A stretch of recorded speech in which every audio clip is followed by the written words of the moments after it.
Background ये है, वाचा का संदूक एली के गलत बच्चों के कारण,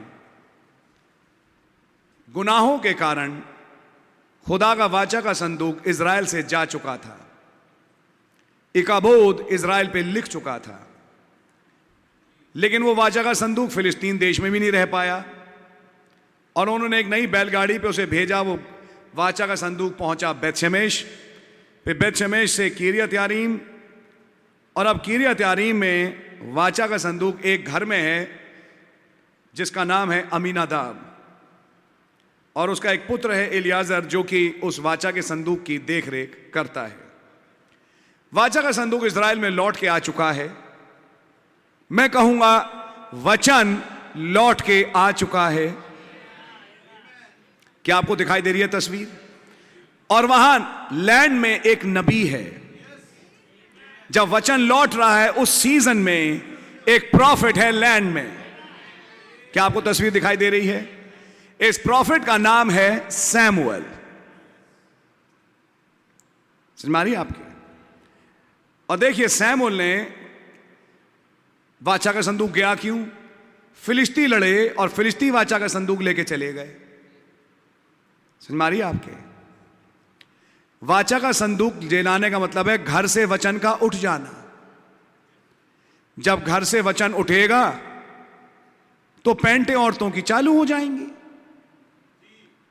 पजामियां पहनेंगी जो आजकल की पहन रही हैं, टी शर्ट पहन के घूमेंगी, आदमी हिप्पियों जैसा घूमेगा, ब्लाउज में जो टी शर्टें आजकल चल रही हैं वो पहनेगा। सोच रहा है बहुत सरफराज हूं, यह नहीं मालूम खुदा छोड़ चुका है। समझ में आ रही है आपके?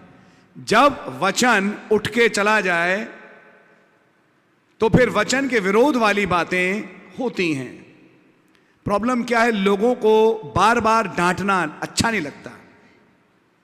हम डांटे जाते हैं, अरे बेवकूफ, इस डांट में तुम्हारा जीवन छिपा है। एक दुष्ट आत्मा है जो तुम्हें मौत के घाट उतारना चाहती है कि तुम्हें तबाह करे। दुष्ट आत्माओं का तांडव तुम्हारे घरों में हो।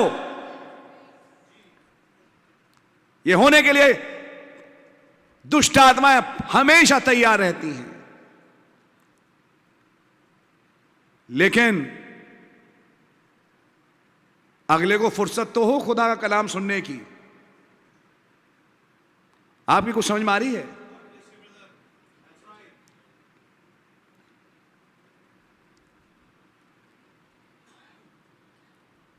खैर छोड़िए, बहुत कुछ है बोलने को, लेकिन मैं अपने आप को लिमिट करूंगा। तीसरी आयत से मैं चाहूंगा मेरे भाई मदद करें समय बचाने के लिए, हिंदी में पढ़े। तब शमूएल ने इज़राइल के सारे घराने से कहा, हाँ, यदि तुम अपने पूर्ण मन से यहोवा की ओर फिरे हो तो पराये देवताओं और अस्तोरेत देवियों को अपने बीच में से दूर करो और यहोवा की ओर अपना मन लगाकर केवल उसी की उपासना करो, तब वो तुम्हें फलिश्तियों के हाथ से छुड़ाएगा। तब तुम्हें वो फलिश्तियों के हाथ से छुड़ाएगा। अपने घर से इन तमाम देवी देवताओं को निकालो। फैशन एक देवी है, फैशन एक देवता है। मोबाइल जरूरी भी है, लेकिन मोबाइल एक देवता बन चुका है कुछ लोगों का। आपकी समझ में आ रही है? इन तमाम देवी देवताओं की जिनकी तुम उपासना करते हो, कैसे? मैं तो नहीं करता, मैं तो भाई ब्रैनम को प्रॉफिट मानता हूं। काम ब्रदर, काम कहने से नहीं, काम। काम क्या दिखाते हैं तुम्हारे?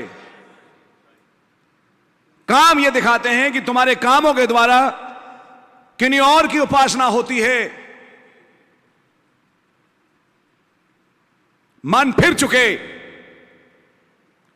इसलिए सैमुएल ने कहा, यदि तुम संपूर्ण मन से यहोवा की ओर फिरो। मैं आज जवान लड़के हैं, बेटियां हैं, लड़कियां हैं, सबसे कहूंगा, कोई एक्सक्लूडेड नहीं है। मैं कहूंगा ये रहम खुदाई दे। याद रखना, माँ बाप शेर तो बच्चा सवा शेर निकलेगा। अगर आप थोड़ा सा हटे, बच्चा इतना हटने के लिए तैयार है। यह है हाल आज का। और इसलिए एक तरफ खुदावन की बरकतों को एंजॉय करते हैं आप, एक तरफ एक से बढ़कर एक मैसेज सुनते हैं आप, लेकिन दूसरी तरफ कभी ये सोचा अपने दिल में झांक के कि मैं कैसा हूं, मैं कितना सिंसियर हूं खुदा के प्रति।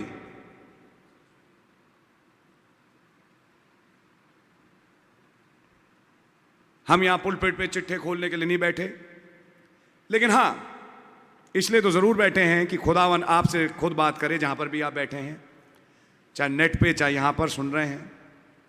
सैमुअल ने कहा, यदि आप संपूर्ण हृदय से अपना मन फिराओ और अपने बीच से अश्तरोत, एक देवी थी वो, और तमाम देवी देवताओं को हटाओ, समझ में आ रही है, और संपूर्ण हृदय से केवल खुदा की उपासना करो। अगर आज इसके लिए तैयार हो, अगर आज इसके लिए अपना दिल तैयार करते हो कि मैं संपूर्ण मन से अब यहोवा के साथ चलूंगा, चलूंगी, अब अपने घर में अपने जीवन से किसी भी पराये देवी देवता की उपासना नहीं करूंगी। देखो मैं पहले से बोल रहा हूं, मानो बहुत बढ़िया, नहीं मानो तो बर्बाद हो गए। सीधा मैं बोलना नहीं चाहता। घर के दरवाजे तक बर्बादी पहुंच चुकी है आपकी, केवल एक कदम बचा है बस। खुदा ही रहम करे कि कुछ हो नहीं, और खुदा ही बचाए। मैं आपसे ये कहूंगा, संपूर्ण हृदय से अपना मन फिराएं। मैं चाहता हूं थोड़ा सा हम पढ़ें आगे, 4 आयत। तब इस्राएलियों ने बाल देवताओं और अश्तोरेत देवियों को दूर किया और केवल यहोवा ही की उपासना करने लगे। अब उन्होंने उन देवी देवताओं को अपने घर में तोड़ा। क्या भला दिन हो आज जब हमारे घरों से ये देवी देवता तोड़ के फेंक दिए जाएं। क्या आपकी हामी है इसमें? उन्होंने ऐसा ही किया, उन्होंने अपने नबी की मानी। आप सुनिए अगली चीज, पढ़िए।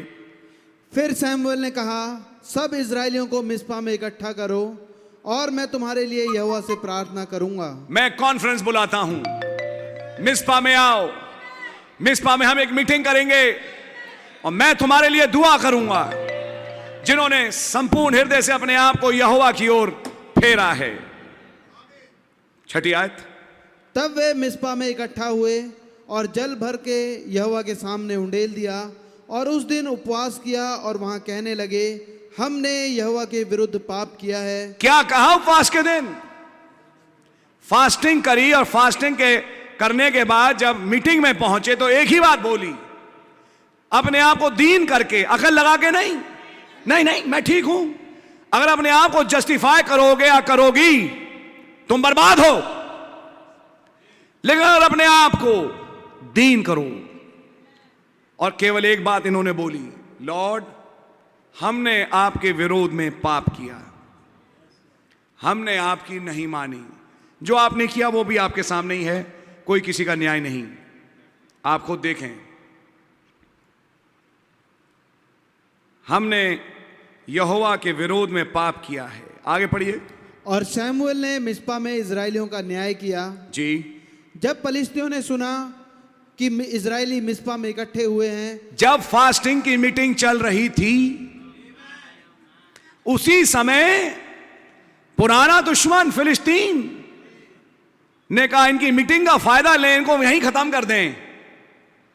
सुन रहे हैं आप? अगली बात सुनिए। तब उनके सरदारों ने इस्राएलियों पर चढ़ाई की। ये सुनकर इस्राएली पलिश्तियों से भयभीत हुए। हाँ, और इस्राएलियों क्योंकि ने पहले मार खा चुके थे अपने गुनाहों के कारण। आगे पढ़िए। और इस्राएलियों ने सैमुएल से कहा, हमारे लिए हमारे खुदा यहोवा की दुहाई देना ना छोड़, जिससे वो हमको पलिश्तियों के हाथ से बचाए। जी। तब सैमुएल ने एक दूध पीता मेमना ले सर्वांग होम बलि करके यहोवा को चढ़ाया। और सैमुएल ने इस्राएलियों के लिए यहोवा की दुहाई दी। खुदावन बिना सैक्रिफाइस के नहीं मिलता।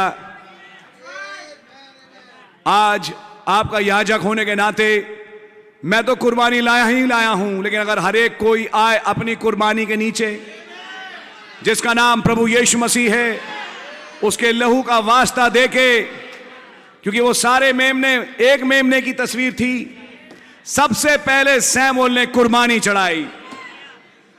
लोग मन फिरा चुके थे। अब देखिए क्या हुआ।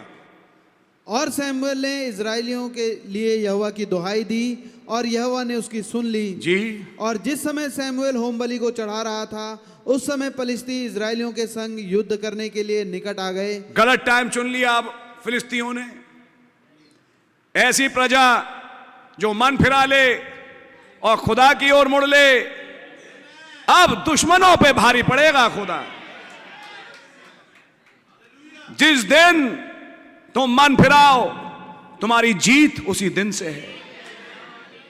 जिस दिन मेरी प्रजा मन फिरा के मेरे पीछे हो ले, बस उस दिन से तकदीर पलट गई। सब अच्छा होना शुरू हो जाएगा, मनुष्यत चली जाएगी। कुछ समझ में आ रही है आपके? ये तमाम बातें वचन की हैं, इसलिए मैं आपके सामने रख रहा हूं। और जिस समय 10वीं आयत पढ़िए भाई फिर से। और जिस समय सैमुएल होमबलि को चढ़ा रहा था, उस समय फिलिस्ती इजरायलियों के संग युद्ध करने के लिए निकट आ गए जी। तब उसी दिन यहोवा ने फिलिस्तियों के ऊपर बादल को बड़े कड़क के साथ गरजाकर उन्हें घबरा दिया जी। और वे इजरायलियों से हार गए। कहीं पर भी बादल नहीं थे, जाने कहां से बादल आए और बिजलियां गिरने लगी।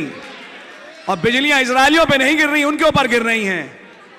खुदावन ने डीमंस के ऊपर लाइट क्रैकल कर दी और दुष्टात्माओं की सेनाएं हिला दी गईं। क्या आप चाहेंगे आज ऐसा ही हो? पढ़िए आगे। तब इजरायली पुरुषों ने मिस्पा से निकलकर फिलिस्तियों को खदेड़ा और उन्हें बेतकर के नीचे तक मारते चले गए। अब आज कहानी उल्टी हो गई। अब फिलिस्ती नहीं मार रहे, ये मार रहे हैं फिलिस्तियों को। वो दुम दबा के भाग रहे हैं और इनकी तलवार की कौर बन रहे हैं, क्योंकि अब यहोवा इनके साथ है। आगे पढ़िए। तब शमूएल ने एक पत्थर लेकर मिस्पा और शेन के बीच में खड़ा किया जी। और ये कहकर उसका नाम एबेनेजेर रखा, यहां तक यहोवा ने हमारी सहायता की है। बस, गॉड ब्लेस यू। उस स्थान का नाम एबेनेजेर रख दिया। यहां खुदा ने हमारी आज मदद करी। मैं चाहता हूं आज शाम की मीटिंग एक एबेनेजेर बने। आज शाम एबेनेजेर यहां घटे। कहा जाए उस थर्सडे की शाम 7 जुलाई जब मैं गई और मेरे पीछे मेरे दुश्मन लगे हुए थे, शैतान मेरे को बर्बाद करने में लगा हुआ था, लेकिन धन्यवाद हो उस दिन मेरी सुन ली गई और यहोवा ने मेरी मदद करी। आपकी समझ में आ रही है? खुदा उनका नाम मुबारक हो। ये तब है जब मेरी प्रजा संपूर्ण हृदय से मेरी ओर मुड़े और वो मुझे पुकारे, मैं उनकी सुनूंगा। ये खुदावन का नियम है ब्रदर। आपका मन फिराना और खुदा की ओर फिरना और खुदावन को दुहाई देना सच्चे दिल से आपकी सबसे बड़ी जीत है। और आप तैयार रहें आज जब आप मन फिरा के आए हैं। मान लो कि आप में से कोई ऐसा है जो महसूस करता है कि नहीं भाई मैं तो उस कैटेगरी में नहीं हूं, डैनियल बन जाओ, जिसने अपनी प्रजा के गुनाहों के लिए खुदावन से दुआ करी और वो अति प्रिय कहलाया। क्या आपके लिए आज मौका है कि आप अपनी प्रजा के लिए, जो बाकी 7 ग्रुप हैं जो आज नहीं हैं और नेट के द्वारा सुन रहे होंगे मीटिंग, या जो भी उपवास में हो उनमें भी मैं कहूँगा, आपके लिए आज मौका है कि अपने लिए और अपनी प्रजा के लिए दुआ करें। प्रभु हमारे अविश्वास को क्षमा करें, हमारी तमाम बदकारियों से हमें निकाले। याद रहिए ये मीटिंग एबेनेजेर बनेगी आपकी, और आप भी ये कहेंगे आज खुदावन ने हमारी मदद करी। तुम कल ही जाके देखना, कल ही तुम्हारे दुश्मन तुम्हारे सामने भागते हुए दिखेंगे। खुदावन एक निगाह से देखते हैं और 10 रास्तों से भगा देते हैं। खुदावन के पास 10 तरीके हैं। बीमारियां खत्म होंगी, तनजुलियां खत्म होंगी, तमाम किस्म की बुराइयां घरों से समाप्त होंगी, खुदा की बरकतें मिलेंगी, अक्लें वापस आएंगी। समझ मारी है? यह है जब आप यहोवा की ओर फिरें। और यह कब हुआ? जब उन्होंने उपवास रखा। मैंने आपके सामने पढ़ा। God really bless you. मैं आपका ज़्यादा समय नहीं ज़ाया करूंगा।